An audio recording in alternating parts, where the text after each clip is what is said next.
Good morning and welcome to Blossom Moon Garden. Today's video is slightly different from the usual sewing content, as the time that I've had available to concentrate on my sewing and quilting projects has been quite limited recently. So rather than producing no content at all or waiting long periods between sewing videos, I've decided to include a bit more variety in my channel. If you've seen any of my other videos, you will have probably noticed that I'm mad about flowers and floral fabrics. So it makes sense to me to incorporate my love of actual real-life flowers and the things that influence my sewing into my channel. This was what I'd originally intended when I created the world of Blossom Moon. So you can expect to see some garden content and some of my other hobbies like cozy home content, reading, exploring local places, and where I live in my little Welsh village. So I hope you'll join me and also enjoy this new content.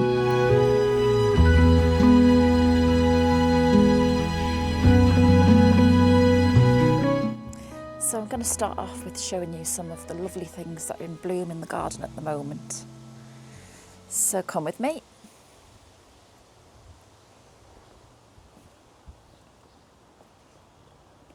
This is the very first blossom on this clematis plant.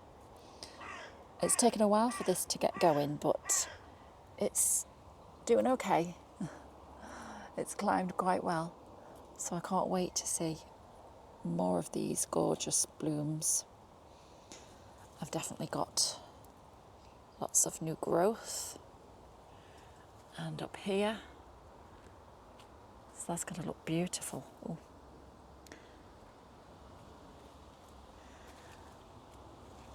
This rose here is called Hopes and Dreams, and it has a beautiful purple shade. It looks pink at the moment, but when it does bloom, it's like a very soft purple with almost a grey tinge. So this is going to be gorgeous. I've only got the one bloom, I think, so far, but I am going to plant this into this border here. And the roses seem to like the clay soil here, so I hope that it will bloom much more strongly in this year and the years to come. I've got two flamingo trees in this back border here, and you can see a massive size difference.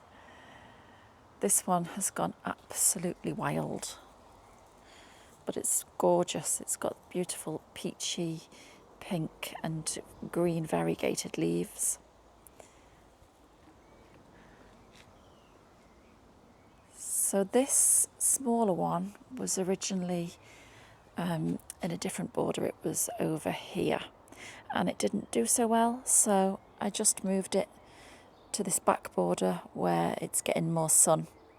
So I hope that eventually it will catch up with this one here.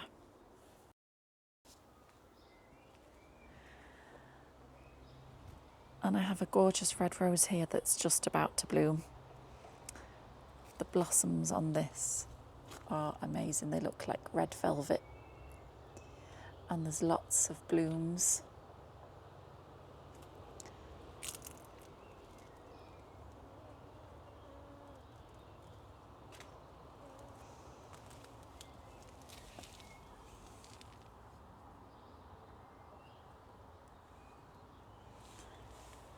And I framed this with a chopped off archway, and it needs some underplanting, so I'm not sure what to do. I think I'm going to get some purple geraniums because they provide really good coverage, and I think the purple will set the red roses off. This little corner is one of my favourites. I just love how lush and green it looks. So I've planted it with a maple tree, which I bought from a supermarket, and it was a teeny tiny little sapling when I bought it. And it's been in for about 3 years and has just taken over. And I love the way that the branches are just reaching out and providing interest. So I've planted this quite symmetrically. You can see I've got one of those, I think it's a leucanthoi, don't know how to pronounce it. along with some lady's mantle. And I love the way that this spills over. And then in the back I've got a daylily, which I think is a peach colour. And I love this just for the gorgeous foliage, never mind the flowers. In the back there I've got a hydrangea. I'm not sure which variety, but it blooms pink. And I can't remember the name of this plant, but it's the first year that it seems to have gained lots of new buds. Last year there were hardly any flowers on it, so that will be interesting. And then we have the maple again.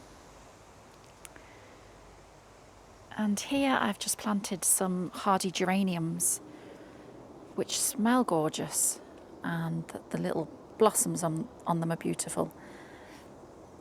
And this is one of my favourite plants because it just takes over, has beautiful flowers and drowns out all of the weeds.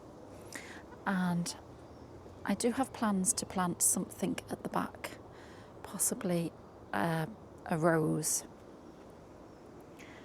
to provide some height interest. I think that'll be nice.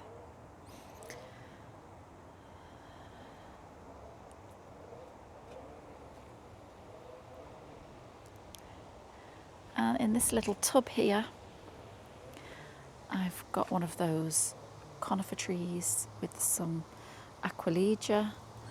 I think there is some, it's either campanula or diacia in there. I think there was something else from last year which has died out. So it does need a refresh really. Look at the colour of this aquilegia. Oh, bee wants to get to it.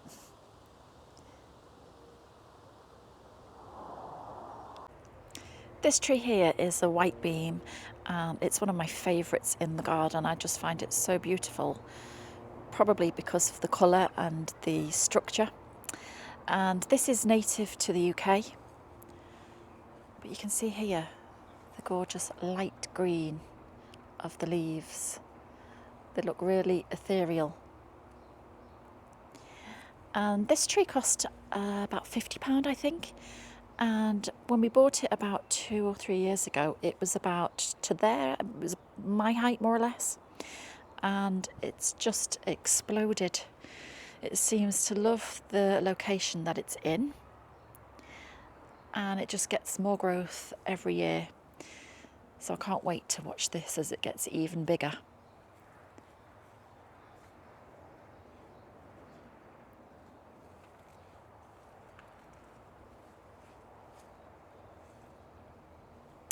I've got my little bird feeder there, which seems to be going down. And I've still got the label on this tree. This variety is a Sorbus aria luticens. And it offers year-round interest because it's got the beautiful foliage. It has the spring flowers, which I should have captured on film, but I didn't. And then it has ornamental berries, I think, in the autumn time.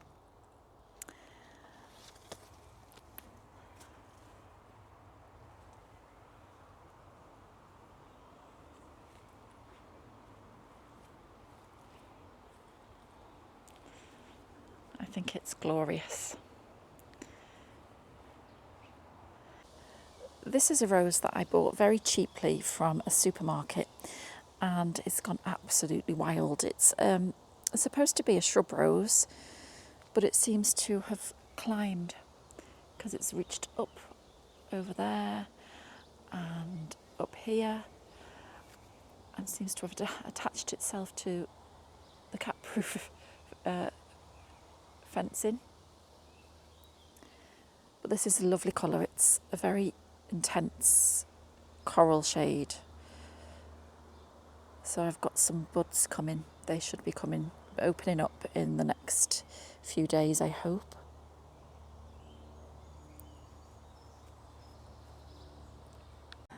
This rose is even growing down into my cherry laurel. It's gone absolutely wild.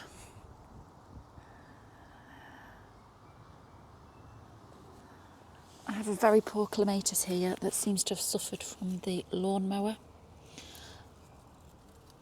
I might dig this up and plant it in a pot and let it get a bit more established first.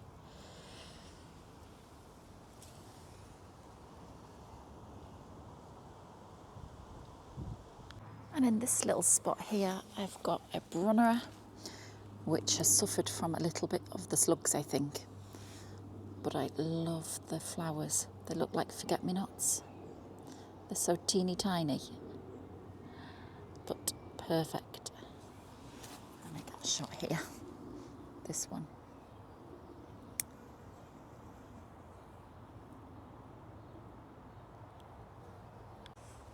This is my new little purchase. Very pretty bird cage.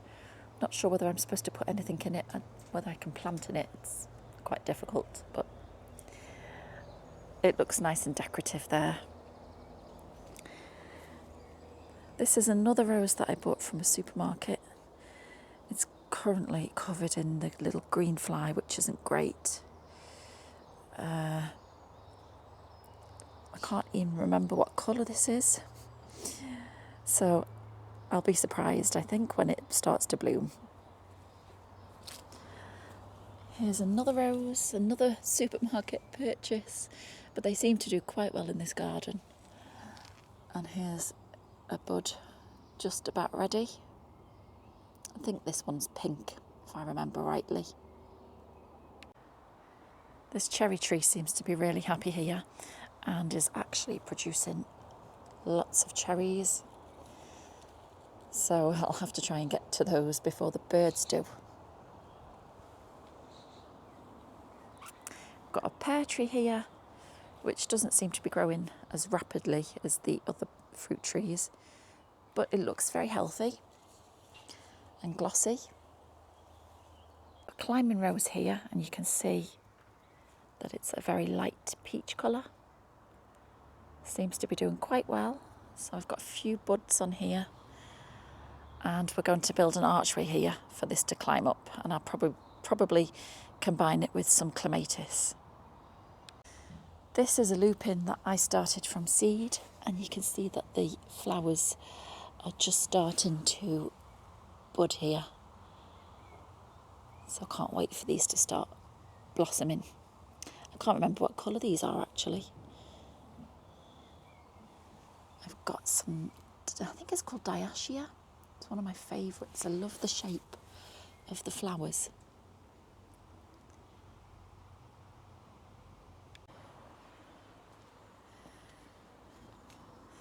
Let me show you these roses here. Look at that. Isn't that gorgeous? I've got two of these rose plants. I've got another one here. And you can see the blooms here. They're such a delicate, soft pink.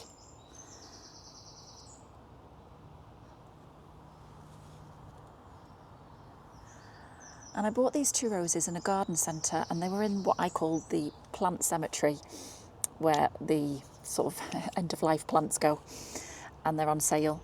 And I think I bought each pot, it was for either £5 or £10, and it had no label on it whatsoever, so I took a chance. And I thought it was going to be more of a shrub rose, but it turns out that they're climbing roses. So it's very lucky my husband bought me these frames for them to grow up. And I can't remember the name of the rose now, but I'm pretty sure it's a David Austin. So I'll have a look and put that name up on the screen for you. I've got a hydrangea, which is just starting to come into life. This one is a blue variety, but it doesn't bloom blue in my garden. So I probably need to add some sort of soil conditioner if I want to get the blue blooms. Either way, it's still really gorgeous. This is my climbing rose at the front of the house. Look how gorgeous that is. It looks like velvet.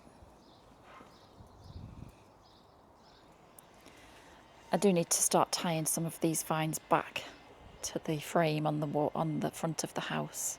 This rose grows like a weed here in this position every year, and every year I've cut it back and it just gets even stronger.